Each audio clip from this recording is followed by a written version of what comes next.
Sveiki atvykę į The Debate, mūsų erdvę, kurioje susikerta skirtingos perspektyvos ir vyksta gili intelektualinė šaltinio analizė. Įsivaizduokite, kad jūs statote didingą kruopščiai apgalvotą miestą. Jūs suplanuojate tiesias gatves, pastatote tokias tvirtas sienas, sukuriate įstatymus ir institucijas, kurios tiesiog užtikrina tvarką bei saugumą, viskas apskaičiuota ir aišku. Tokia tobula tvarka, tiesa. Būtent, tobula tvarka. Bet vieną dieną už sienų kilęs gaisras išnešioja jūsų miesto sodų sėklas labai toli už tų kruopščių suplanuotų ribų.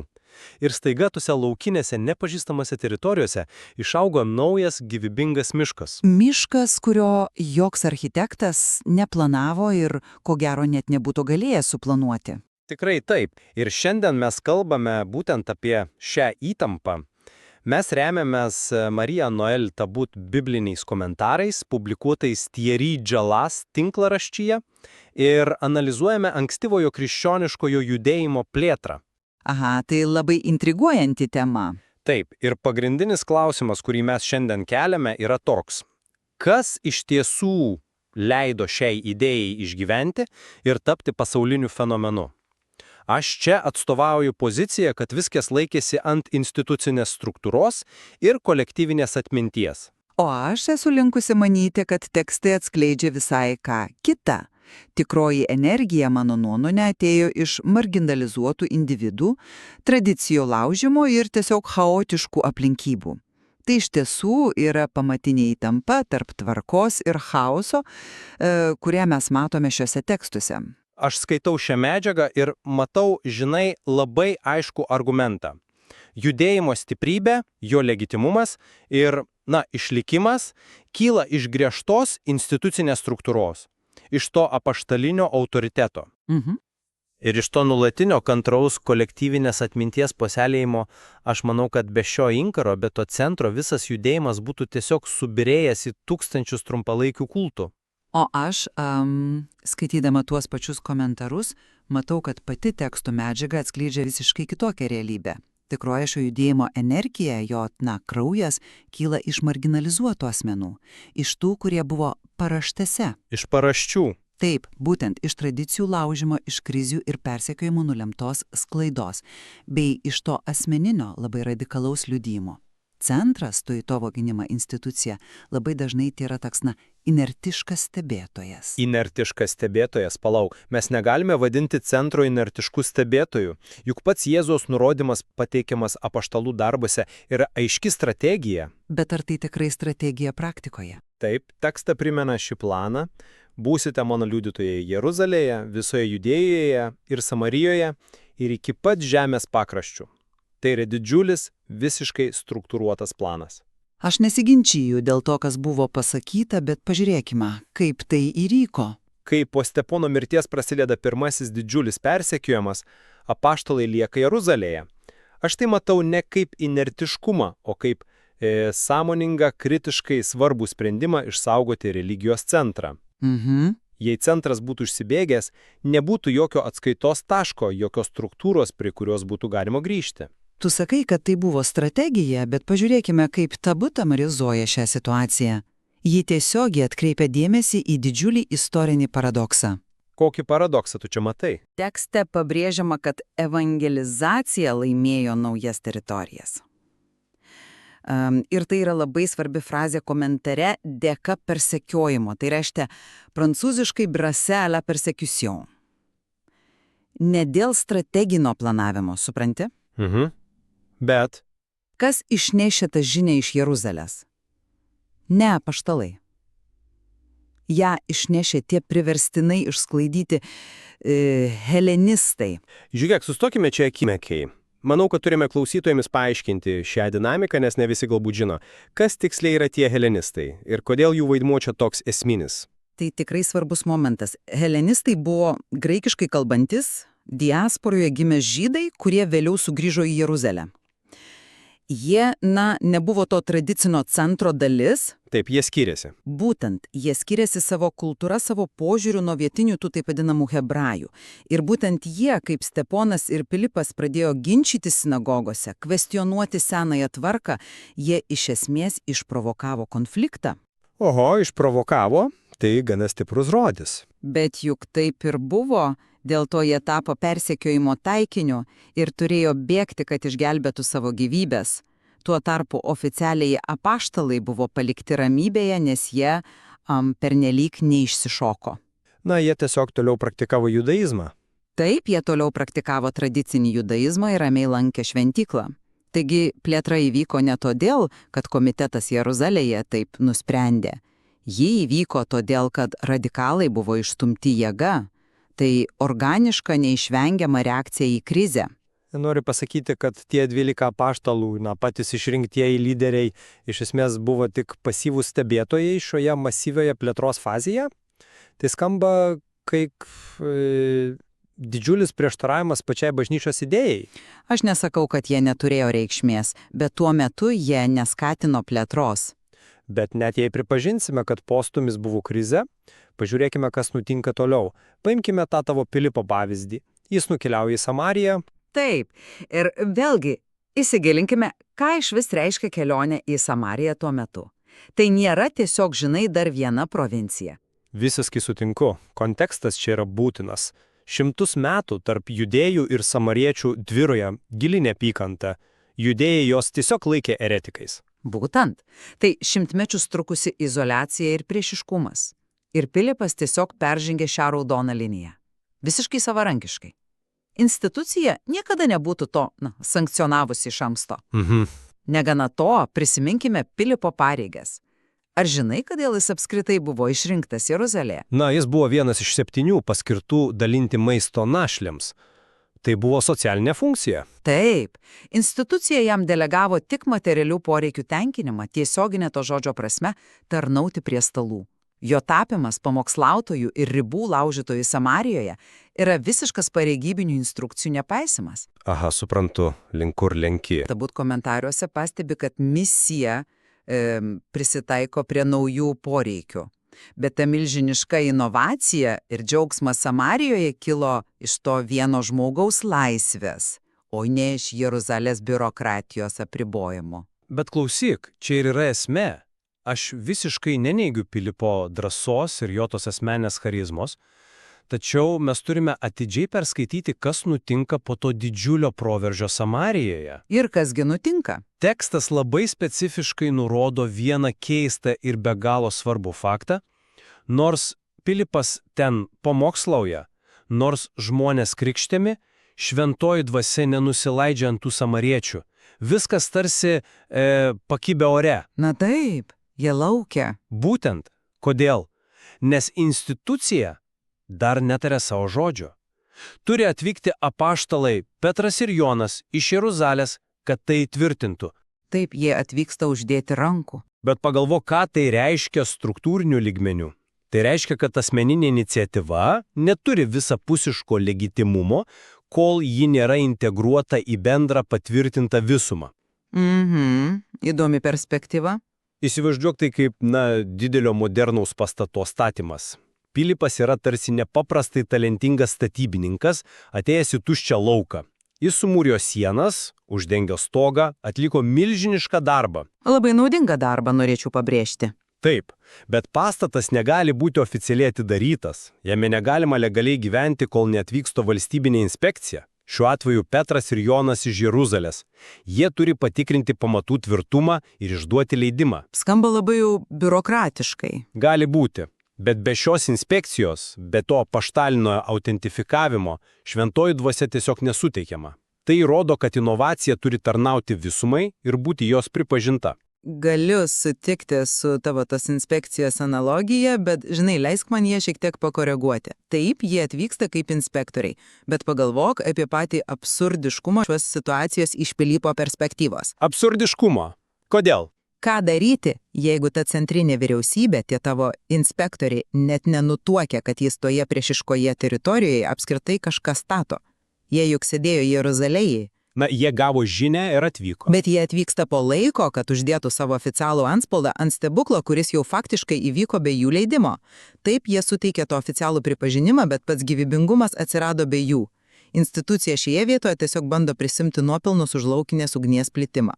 Aš tikrai nemanau, kad tai yra nuopelnų prisimimas. Tai yra sinchronizacija. Be Petro ir Jono patvirtinimo, Samarijos bendruomenė paprasčiausiai nebūtų tapusi visuotinės bažnyčios dalimi. Tu manai, jie būtų atskilę? Tikrai taip. Ji būtų tapusi tiesiog dar viena izoliuota sekta. Ir tai mus veda prie daug gilesnio klausimo, kaip apskritai idėjos, tapatybė ir tikėjimas išgyvena ilgoje perspektyvoje, kaip jie nepradingsta istorijos dulkėse. Theobald komentaruose analizuoja 65-ąją psalmę ir ten labai stipriai akcentuojamas atminties perdavimo mechanizmas. Aha, psalmės požiūris iš tiesų gana smarkiai skiriasi nuo apaštalų darbų dinamikos. Visiškai. Kai skaitome apie tai, kaip izraelitai suvokė praeities įvykius, Raudonosios jūros perėjimą ir išėjimą iš Egipto, tekstas parodo, kad dieviškas veikimas suvokiamas išskirtiniai per kolektyvinę prizmę. Taip, ten kalbama apie bendruomenę. Būtent. Ten yra analizuojamas prancūziškas žodis redoutable. Kasdienėme gyvenime tai reiškia kažką grėsmingo, bet autorė paaiškina, kad biblinėme kontekste tai reiškia pagarbą. Didžiulę pagarbą valdovui, kuris garantuoja tavo tautos, to bendruomenės kolektyvinį saugumą. Suprantu. Individas izoliacijoje neišgyvena tokio saugumo. Tikėjimo perdavimas, pagal autorę, reikalauja to, ką jį vadina impregnation lent, lėtų institucinių ir kultūrinių įsismelkimo. Toks lėtas įsismelkimas per šeimą, per tuos kasdienius ritualus. Būtent. Tai reiškia vaiką, kuris nuolat stebi savo tėvus atliekančius tuos pačius ritualus metai iš metų. Individualizmas šioje analizėje įvardyjamas ne kaip privalumas, o kaip pats didžiausias pavojus perdavimui. Oho, pats didžiausias pavojus. Taip. Jei mes kliaujamės tik pavieniais drąsiais herojais, kaip tavo Pilypas, mes galime patirti trumpalaikį entuziazmo sprogimą. Bet be to lėto atsikartojančio institucinio karkaso atmintis tiesiog išnyks per vieną kartą. Štai čia mes ir prieiname prie didžiausio mūsų susidūrimo. Aš girdžiu tavo argumentą apie kolektyvinį saugumą ir tų ritualų svarbą. Bet žinai, kaip tai suderinti su tuo, ką matome pirmojo Petro laiško ir Jono Evangelijos analizėje?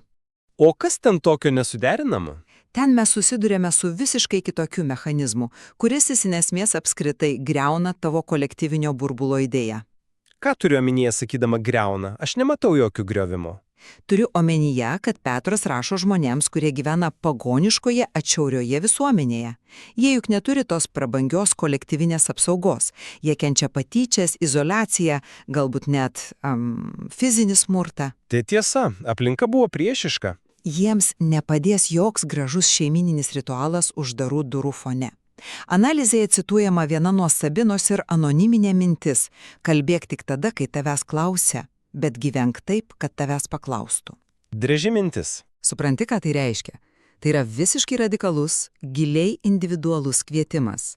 Tai reiškia, kad tavo asmeninis, kasdienis gyvenimo būdas toje atšiaurioje aplinkoje turi tapti tokia provokacija, kuri tiesiog priverčia aplinkinius kelti klausimus. Tekste tai vadinama meilės užkratu. Prancūziškai contagion de l'amour. Žiūrėk, tas meilės užkratas skamba labai poetiškai, bet kaip tai veikia praktikoje? Tai veikia labai paprastai nuo žmogaus žmogui, kaip tikras virusas. Tik šiuo atveju labai pozityvus. Užkratas nesidaugina per institucinius dekretus ar tavo minėtas inspekcijas. Jis plinta per asmeninį pavyzdį. Petras rašo, kad šis pavyzdys netgi sugėdina tuos, kurie jų šmeižia. Tai jėga atsirandanti iš asmeninio, visiškai neapsaugoto individo susidūrimo su pasauliu. Kai nėra struktūros, lieka tik žmogaus charakteris ir jo charizma. Aš manau, tu čia darai vieną labai didelę loginę klaidą. Tu atskiri šį asmeninį liudijimą nuo jį maitinančio ir ginančio šaltinio. Net ir šis individualus meilės užkratas, apie kurį rašo Jono Evangelija, jis nėra paliktas savieigai. Kodėl taip sakai? Pasižiūrėkime Jono Evangelijos komentaros, kur kalbama apie gynėjo parakleto tiesios dvasios atsiunkimą. Šis terminas parakletas yra atėjęs iš teisinės srities. Tai advokatas. Taip, advokatas teisme. Visiškai sutinku su termino reikšme. Teisingai, teisme. Ir šis advokatas veikia didžiuliame kosminėme procese prieš taip vadinamą pasaulio dvasią. Pateiksiu tau dar vieną pavyzdį. Tas individualus tikintisis, gyvenantis pagonių apsuptyje, kurį tu taip giri, man labai primena valstybės ambasadorių priešiškoje šalyje. Ambasadorių? Taip. Iš išorės, žiūrint gatvėje, jis atrodo visiškai vienas. Jo elgesis, jo ta diplomatinė ramybė, kai aplink jį tvyro chaosas ar neapykanta, atrodo kaip provokacija, kaip kažkas nepaaiškinama. Bet jo galia neatsiranda iš vakumo. Na, jis turi savo valstybės palaikymą. Būtent, ji kyla iš to, kad jis žino, jog už jo nugaros stovi galinga, struktūruota valstybė su visa savo galia ir resursais. Mūsų atveju tai Dievo dvasia ir plati laike besitęsianti institucinė bažnyčios bendruomenė. Aš vis tiek manau, kad Palauk, leis pabaigti. Parakletas ir yra tas nematomas institucinis užnugaris. Be šio atramos taško tas žmogus būtų tik, ekscentriškas vienišius ir jo žinutė labai greitai ištirptų. Žinai, ambasadoriaus analogija yra tikrai stipri, bet aš manau, kad jie visiškai neatitinka to, ką mes matome tekste. Grįžkime prie Jono Evangelijos komentaro. Ten sakoma labai aiškiai, Jėzus nesmerkia pasaulio ir nesiekia jo nugalėti valstybinių institucinių svorių. Bet jis kovoja prieš pasaulio dvasią. Taip, bet pasaulis čia nėra tik priešas, kurį reikia tiesiog izoliuoti. Jis siunčia žmonės tiesiai į tą pasaulio dvasią, kad jie ją transformuotų iš vidaus, asmeniškai. Bet jis siunčia juos ne vienus, jis siunčia su gynėju. Taip, su gynėju. Bet tas parakletas atsiunčiamas ne tam, kad atstovautų institucijos interesus prieš Dievą. Jis atsiunčiamas tiesiogiai asmeniui, individui, kad suteiktų jam vidinės stiprybės pačioje priešiškiausioje aplinkoje. Ir pagalvok apie istorinį kontekstą. Kokį konkrečiai kontekstą? Iš kur kilo pats didžiausias persekiojimas ankstyviesiems krikščionims pradžioje iš esamos religinės institucijos. Būtent tradicinis aparatas juos atstūmė, ekskomunikavo, išmetė iš sinagogų. Na taip, senoji žydų institucija juos atstūmė. Būtent, kas nutinka tavo ambasadoriui, kai jo paties valstybė atsisako jo pilietybės ir paskelbė jį nusikaltėliu? Tokiu atveju nelieka jokio užnugario, jiems teko pasikliauti vien tik tuo vidiniu asmeniniu parakletu, nes išorinė struktūra buvo atsukta tiesiogiai prieš juos. Tai tiesa, senoji struktūra juos atstūmė, aš to neneigiu. Tačiau nepamirškime vieno fundamentalaus dalyko. Atstumti senosios struktūros. Ką jie padarė pirmiausiai? Pradėjo pamokslauti. Ne tik pamokslauti. Jie nedelsiant pradėjo kurti naują struktūrą. Mes tai matėme jau minėtame apaštalų darbų skyriuje. Vos tik judėjimas pradėjo augti ir susiduria su realaus gyvenimo problemomis, to pačiu maisto dalinimo našlėms, jiems prireikia organizacijos. Kalbė apie tuos 7 vyrus. Taip, jiems prireikia tų 7 išrinktų vyrų. Net ir pats galingiausias, pats radikaliausias dvasinis prabudimas labai greitai atsimuša į realybę, kuri reikalauja tvarkos ir administravimo. Be to, pačioje Jono Evangelijoje Jėzus sako, jei mane mylite, jūs laikysitės mano įsakymų. Įsakymų išlaikymas, taip, jis tai sako. Būtent, įsakymai. Įsakymai reiškia taisyklės. Tai reiškia aiškius rėmus. Meilė čia nepristatoma kaip kažkokia laisva beformė spontaniška emocija.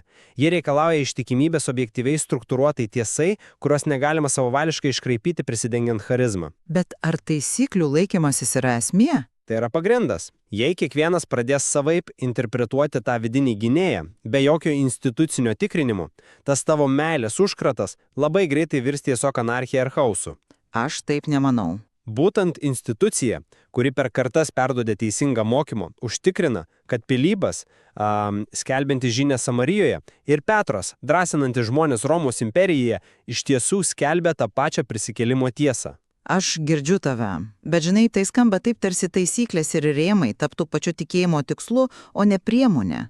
Mes kalbame apie tų 7 vyrų išrinkimo maisto dalinimui, tarsi tai būtų tobulas administracinis žingsnis.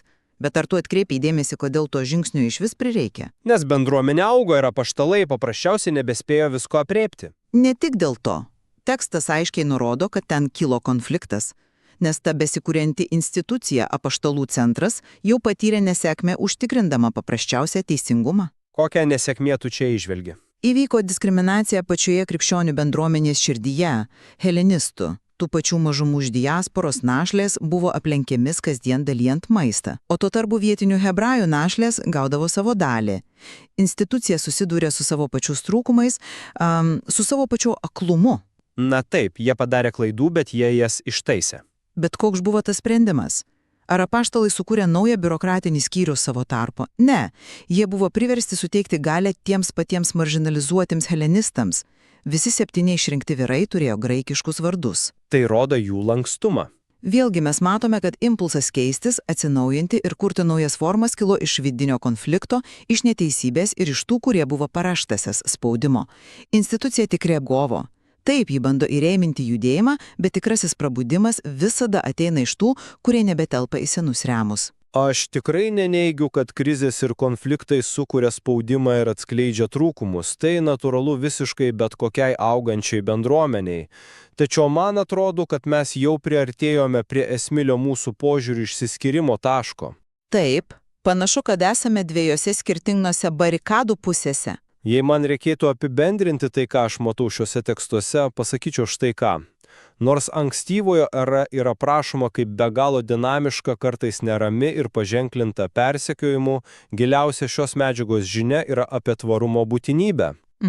O tvarumas, žinai, visada reikalauja šaknų.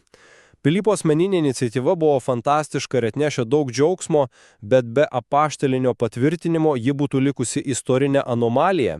Radikalus asmeninis liudijimas atšiauriame pasaulyje yra didvyriškas ir būtinas. Labai džiaugiuosi, kad tai pripažįsti. Taip, būtinas. Tačiau be tos kolektyvinės atminties, be to lėto impregnation lentis šeimoje ir bendruomenėje, tas individualus entuziazmas išblėsta vos per vieną kartą. Galiausiai charizma ir meilės užkratas be institucijos saugomos tiesos yra tiesiog gaisras be krypties. Jis gali būti ryškus, bet ilgainiui jis išsisklaida ir užgesta. O aš savo ruoštų pasakyčiau, kad šie tekstai demonstruoja visiškai priešingą jėgų pasiskirstimą, nei tu čia teigi. Skaitant šią analizę, man akivaizdu, jog patys galingiausi, patys labiausiai transformuojantis postumiai šiame judėjime įvyksta toli už institucijos sienų. Toliau už sienų? Taip, ir neretai tiesiogiai jai priešinantis ar laužant jos pačios taisyklės. Pilypas peržengė šimtmečių senumo neapykantos ribas, tapdamas novatoriumi ten, kur centras niekada nebūtų išdrįsęs eiti savanoriškai. Marginalizuotų helenistų drąsa plisti po pasaulį įrodo, kad krizė yra ne kliūtis judėjimui, o jo tikrasis katalizatorius. Ir galiausiai tas tylus, bet labai rizikingas asmeninis gyvenimo būdas, pagonių apsuptyje gyvenimas taip, kad provokuotum klausimus, yra tikrasis šio judėjimo variklis. Institucija gali statyti gražias sienas aplink sodą, bet be tų laukinių sėklų nešamų vėjo, tas sodas niekada neišsiplėstų per visą pasaulį. Na, mes tikrai aiškiai matome šio klausimo sudėtingumo ir gylį. Manau, abu galime sutikti dėl vieno. Šių biblinių tekstų analizė labai aiškiai parodo gilę ir tiesiog neatsiejamą simbiozę. Tai nėra paprastas vienas atsakymas. Tikrai ne. Tai nuolatinis šokis tarp formos ir laisvės, tarp, tvirtos tradicijos ir tos radikalios inovacijos, kurią padiktuoja besikeičiantis pasaulis ir krizės. Taip, ši įtampa nėra klaida sistemoje, ji turbūt ir yra pati sistema. Puikiai pasakyta. Todėl mes paliekame jums, mūsų klausytojams, patiems nuspręsti, kas jūsų nuomonė yra svarbiau idėjų išlikimui ir plėtrai ilgoje perspektyvoje. Ar tai kietos, nepalaužiamo centro struktūros palaikančios tapatybę? Ar visgi tai paraštėse veikiantis, riziką prisiimantis ir tradicijas laužantis individualumas? Kai kitą kartą žiūrėsite į didelę organizaciją, judėjimą ar net visuomenės pokyčius, paklauskite savęs, kas juos iš tiesų veda į priekį šiandien. Ar tai miesto sienos ir architekto brėžiniai, ar tai tas laukinis, nevaldomas gaisras. Ačiū, kad buvote su mumis ir iki kito karto.